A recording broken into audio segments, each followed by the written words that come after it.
Hey listeners, it's Paul Andriola here. Why not join our community at Small Cap Discoveries, where we offer our members direct access to some of the best microcap investment opportunities available. Our members are getting access to premium microcap financings, research reports, and direct access to management. Sign up today at www.smallcapdiscoveries.com.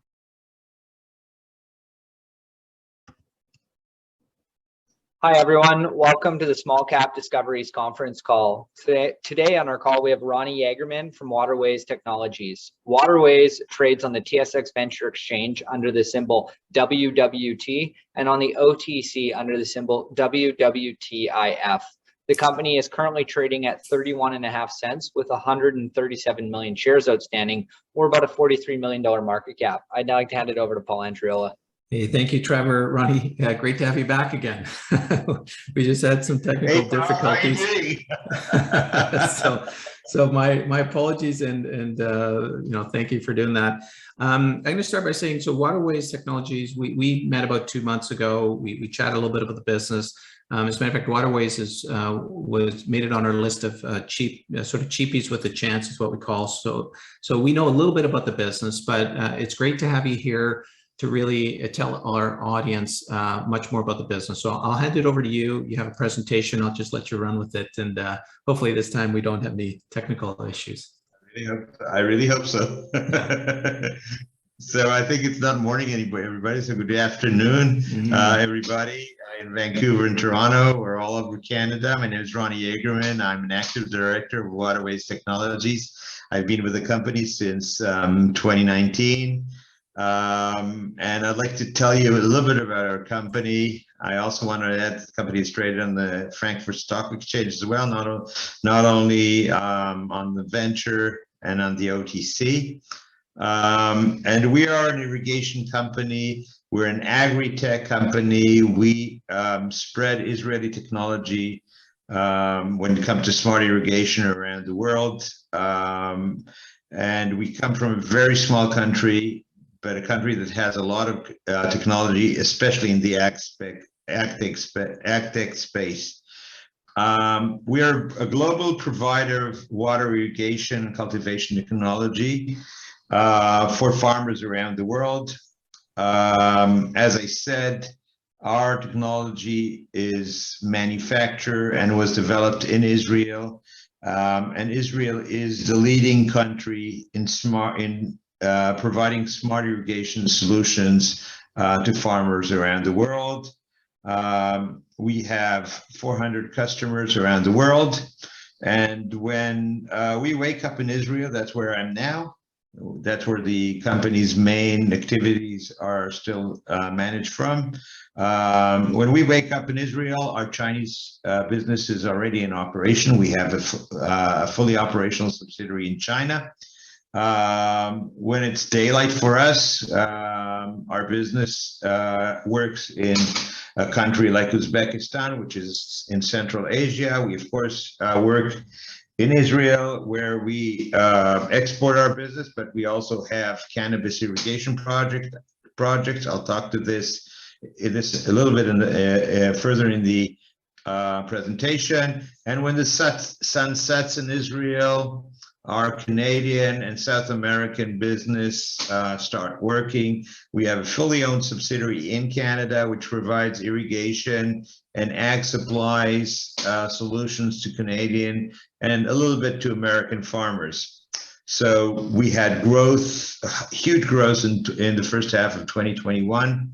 And we reached sales of $12.1 million with a positive non-GAAP EBITDA of 1.1 million Canadian dollars, which is roughly 10%.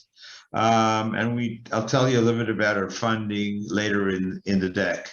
Let's talk a little bit about the history of the company. The company was started in 2003 by the CEO, Ohad Haber.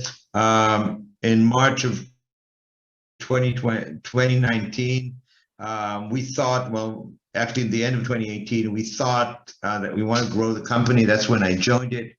And the way to grow is to come to Canada, list the company and raise capital.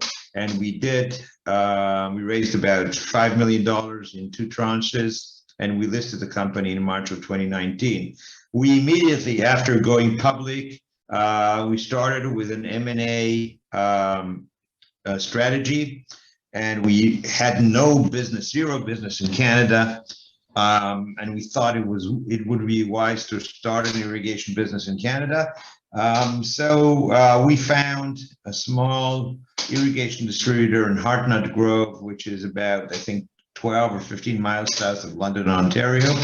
We acquired the assets of that business. We didn't buy the business, we acquired the assets for about $500,000, and we established a fully owned subsidiary to the Waterways Group. John Paul had a business, the owner of that business had a $2 million a year business.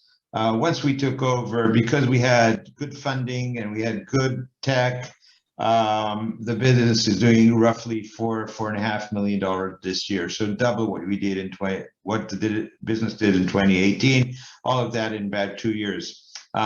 We took the same strategy to China, established a subsidiary in China, and we have about a $1 to $2 million business and growing in China. And in February, in the beginning of this year, as I said, 2021 is an awesome year for us. We actually signed our largest irrigation project in the Central Asian country of Uzbekistan. It's irrigating cotton which was worth $4 million, which is huge. And for the first half of 2021, we recorded record sales and also record profits for the company, and we're cash flow positive. Oops. What happened? There we are. So as I said, we are headquarters in Israel, and what we are doing, we are designing, constructing, delivering, and installing smart irrigation projects.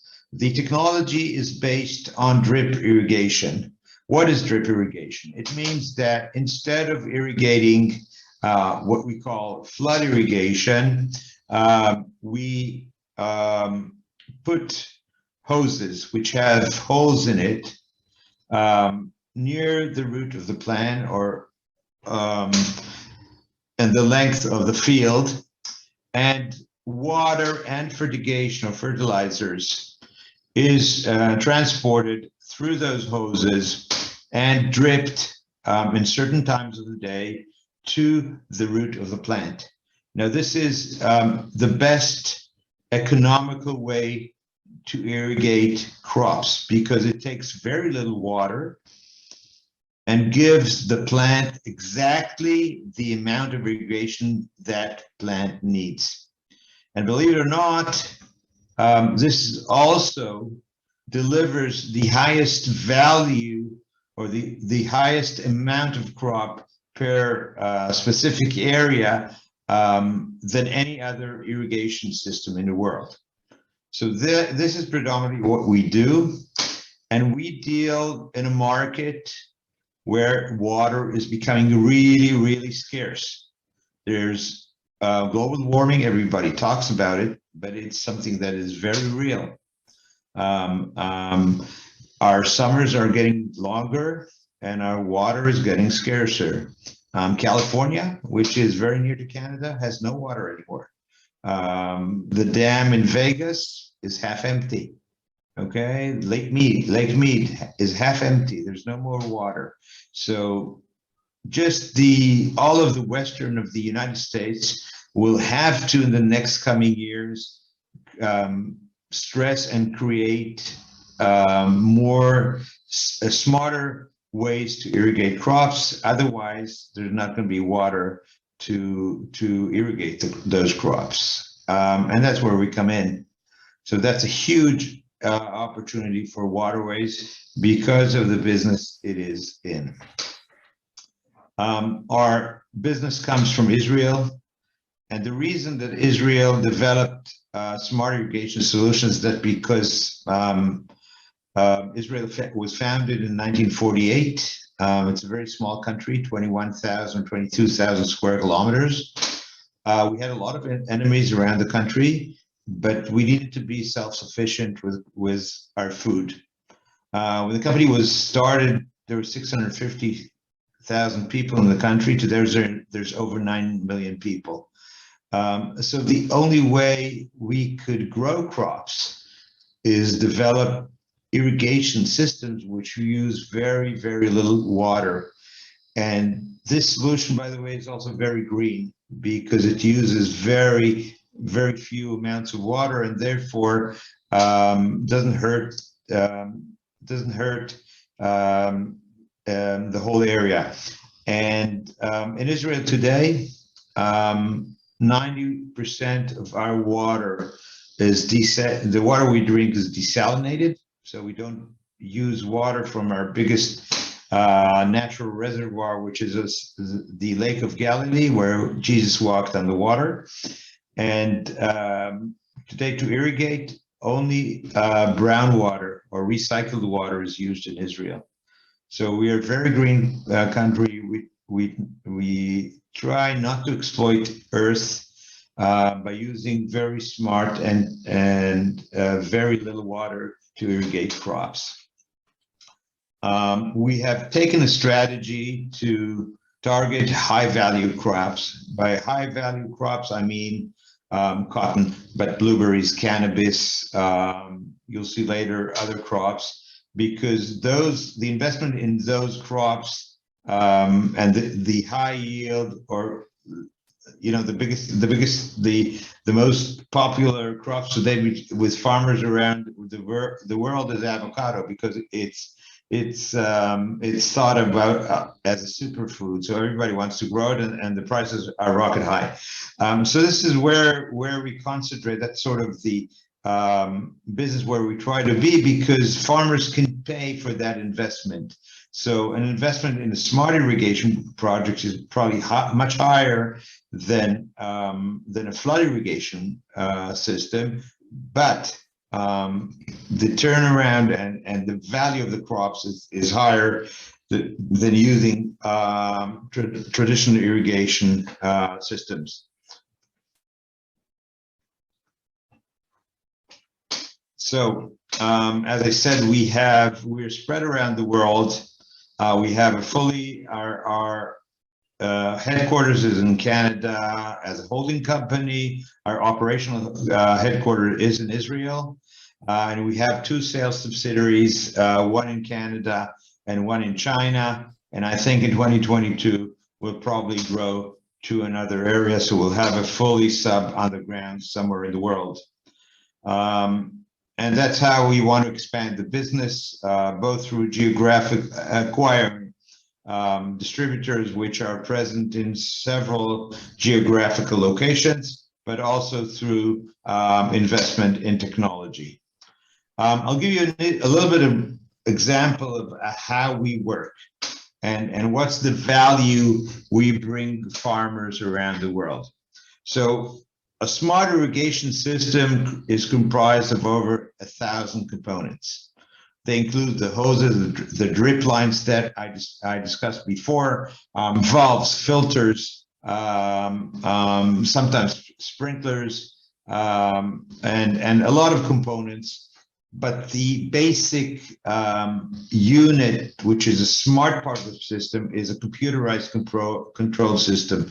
That control system controls, first of all, it puts in the crop, the soil, the humidity, the temperature, the weather, whatever that needs to be in that computerized system. And that system controls actually of how water and fertilizers are dripped to the root of the plant, how many times a day, what ratio, what speed, and so on and so forth.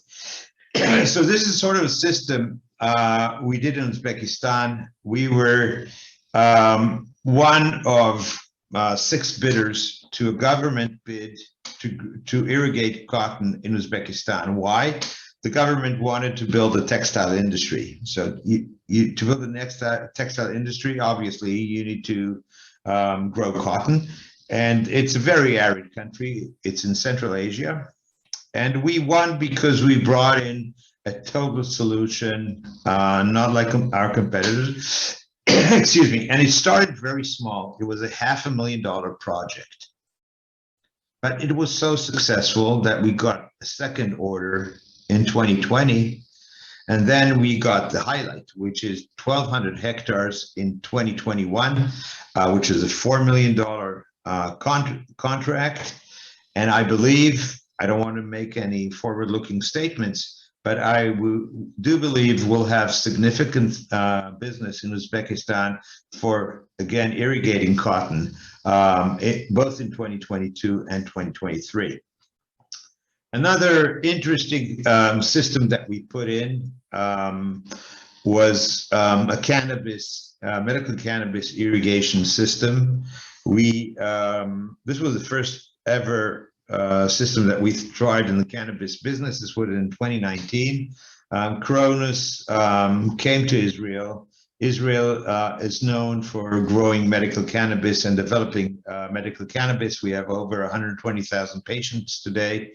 We have about 20 LPs growing medical cannabis, and Cronus wanted to be in the business in Israel, so it acquired one of our LPs, and it produced a tender. And the hardest part was that they wanted to control the whole system from their headquarters in Ontario, Northern Ontario. And we won that tender because, again, we did it. We brought a total solution, of course. And the smartness of the system is that we developed for Cronus an IoT, an Internet of Things control system that was controlled from Ontario and controls the whole greenhouse, starting from ventilation, from illumination, from the cultivation process, and of course, irrigation and fertilizers. So that was about a $900,000 contract. It brought us into the cannabis industry, and we've been winning cannabis irrigation projects ever since. I think we just announced about a month ago 3 irrigation projects in Israel. Another project we did, which was not only irrigation, because that's where we come in. We bring in smart solutions. This was a tender to irrigate apples and apples orchard in China, a plantation in China.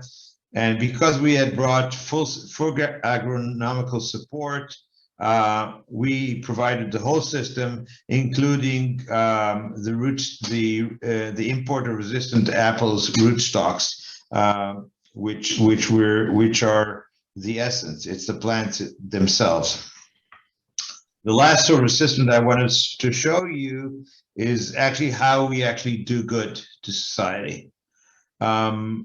We have an operational business in Ethiopia. We have a distributor there, and we've been active there for a number of years.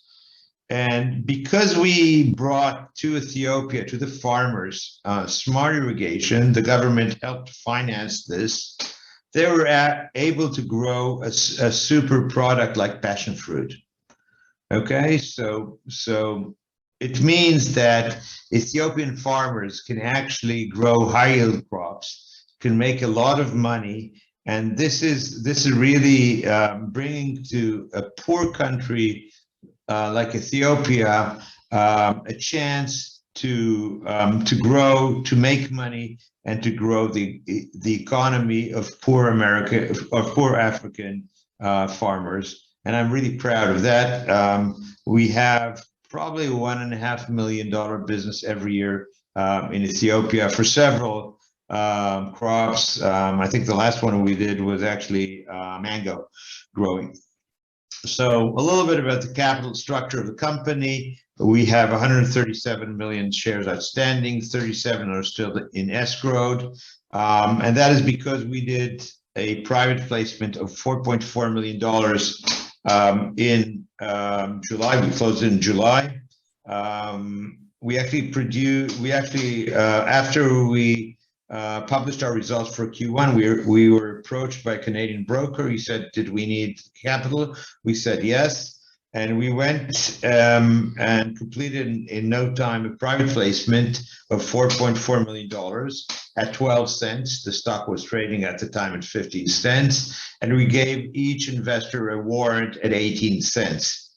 Now, that is extremely important to anybody who's listening to me today, because this warrant has a forced execution if the share price exceeds 24 cents in 10 consecutive days after a year of the day of the warrant.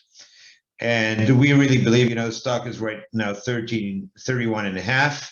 The year ends in June. So we believe that in the first half of 2022, we'll get another $6.6 million of funding, which should carry us. So the whole deal is $11 million.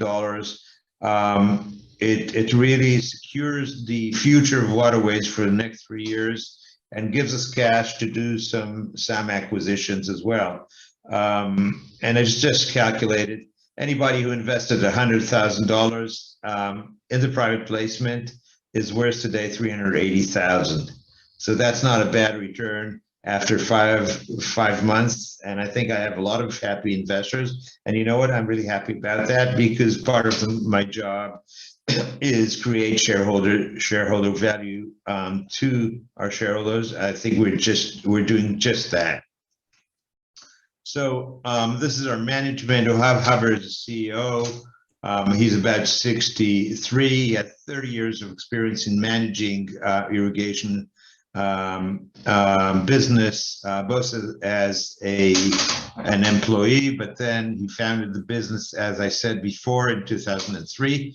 Dorsney is our CFO. He's a young and vibrant guy, knows his stuff. He's been appointed a few months ago, and he's really good at what he's doing. The three other gentlemen that you see are the brains of the company, our VP of Operation, our Chief Agronomist, and our CPO. They really know the business, and they are part of the success of the company. We have 5 board members, myself, Yuda Duron, who's a retail guy, and 2 Canadian independent directors, Jay Richardson and James Lanthier.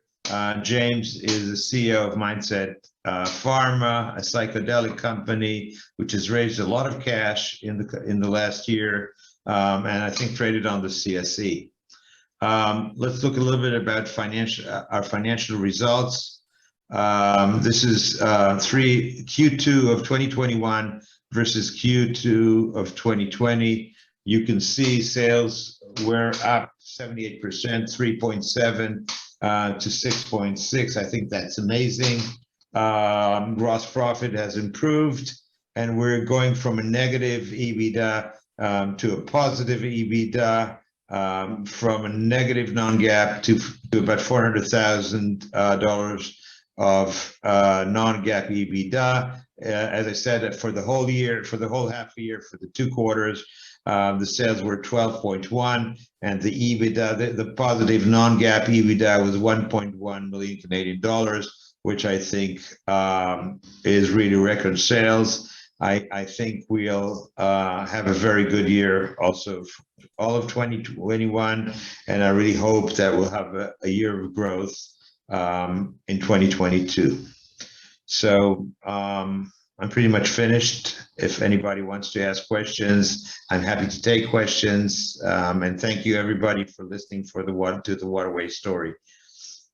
Perfect. Thank you, Ronnie, so much. Yeah, reminder to everybody, if you got any questions, please use the chat function, and I'll do my best to ask Ronnie the questions.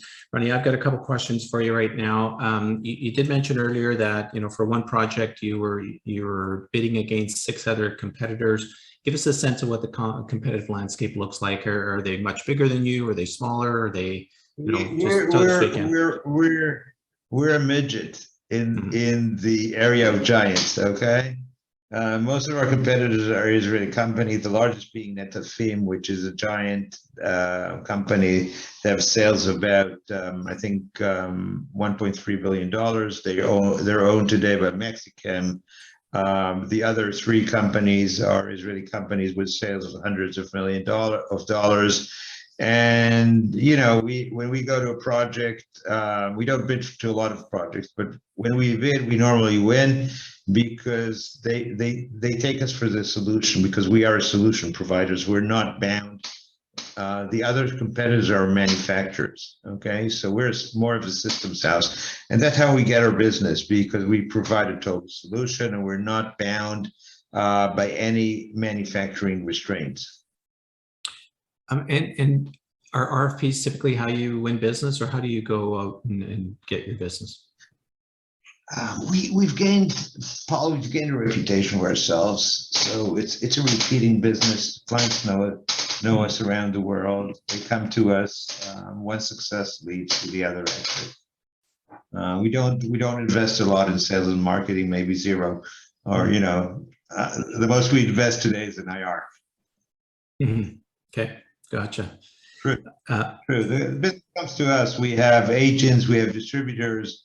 In instance, I think in Uzbekistan, which is today a big market for us, actually the contact was made through the Israeli embassy in Uzbekistan, even through the commercial attaché who promoted Israeli technology to Uzbekistan. So that's the sort of business we did.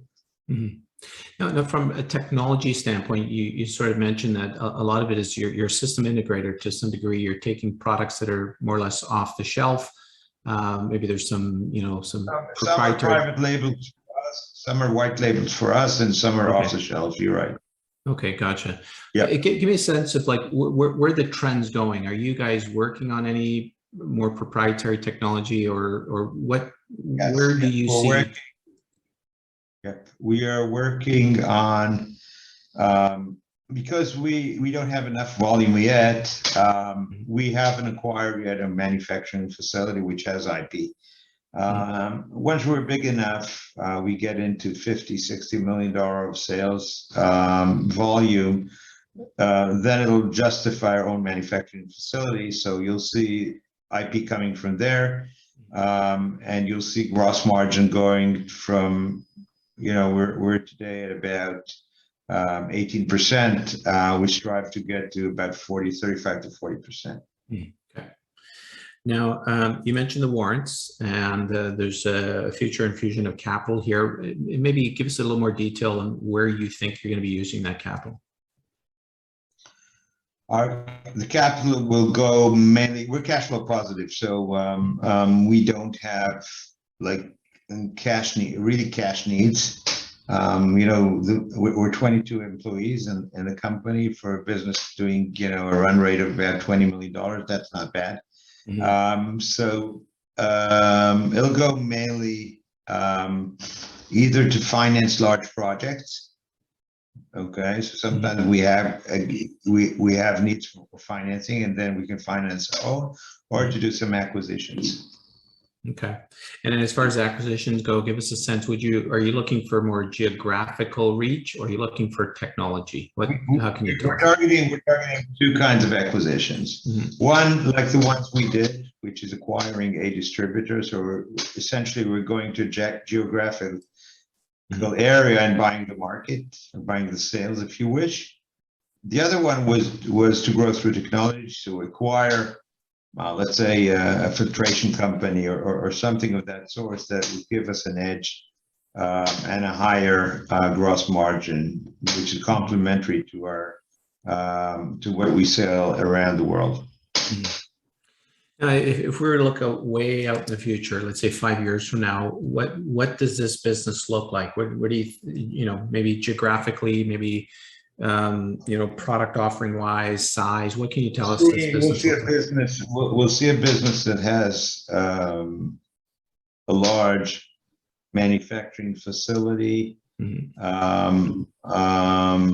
And subs around the world.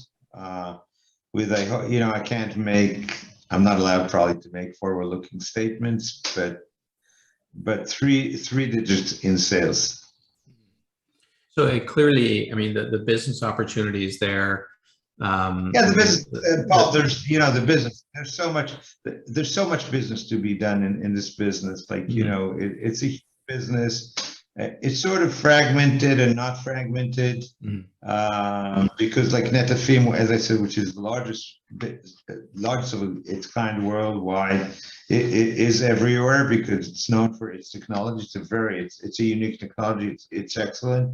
But there's so much opportunity, really. I mean, and so much recurring business because you grow with the farmers. Once they trust you, it's not it's a trust business, if you wish, right? You establish a relationship with your farmer. Could be a farming company, doesn't matter. But they're not really interested only in price, because they can buy junk around the world, but doesn't do the job. So their whole investment makes down the drain. They pick I don't know, let's say they want to do drip irrigation and they pick low quality stuff from China. Doesn't work. They save, I don't know, they save 30%. At the end of the day, they won't irrigate the crops. Yeah, I've never known farmers to necessarily be cheap with any sort of farm equipment. They've always prepared to buy the best product they can because they need to. Listen, from an investor standpoint, what do you think are the key metrics or maybe catalysts that we should watch out for to sort of indicate that you guys are continuing to execute on your business plan? I mean, the obvious one is revenue growth, clearly, but what else can we look for? I think you need to see where we fit in technology, how we grow with AgTech technology, which is bursting around the world. Okay. And we'll want to be there. We want to categorize ourselves as a technology company with recurring revenue, which is key to us. As I said, growth and dominance in certain markets. So, like the key market for us, Paul, it would be North America. It's the most affluent farming market in the world. We'll want to have a base in the US for sure in the next coming years. Perfect. So that's a good thing to watch out for. A key takeaway, like what we always like to ask is, investors are going to leave here with an impression on the business. What do you want to make sure that all our listeners walk away with knowing about the business today? Two things. We save water. Okay, we're in the water business. We save water, and water is becoming scarce and scarce, and that creates the huge opportunities for waterways around the world. And the second thing is that we're a really high growth company. That's perfect. You know what? The third thing is probably we're one of the only profitable companies on the venture. Well, we certainly like that. We like to find those that are profitable and under the radar screen. So one thing I want to note here is, you guys really cover off some significant trends here. Obviously, agri-tech, we're seeing a very big focus on agri-tech, which you guys cover off. The idea of water, I think that a lot of people, it's pretty common knowledge that water is, it's a scarce and only becoming more scarce, product. And of course, it's all overlaid by the whole ESG space. So it's very refreshing to see a company that is in those kind of trends, but is actually making money. So, hats off to you guys for running a real business that's a lot more delivery than promise. Certainly, I think you guys are, anyways, it looks like destined for being able to lean into that trend a lot more. Ronnie, if somebody wants more information on the company, what's your website address, or what's the best way they can get more information on the company? Website is waterwaystechnology.com. My email address is on the press release, on every press release the company has. I normally answer within the hour. So anybody has a question, feel free to contact me by email. My phone number is there, so you can send me a WhatsApp. I really like, no problem. Anybody can talk to me. Fantastic. Ronnie, we've been talking about water. I live on the west coast of Canada, where the last couple of weeks we've had too much water. So if you want to come take any away from here, feel free. But it's been great catching up. I really appreciate the time you spent with us, and certainly we look forward to catching up with you guys in the future. And you know what? Good luck and continued success. Thank you so much for having me. I really appreciated being here. Perfect. We've been speaking Bye, to guys. Ronnie Jaegermann, Director of Waterways Technology, symbol WWT on the Venture Exchange. Last time, thank you again, Ronnie. We'll catch up with you soon. Bye-bye. Bye-bye.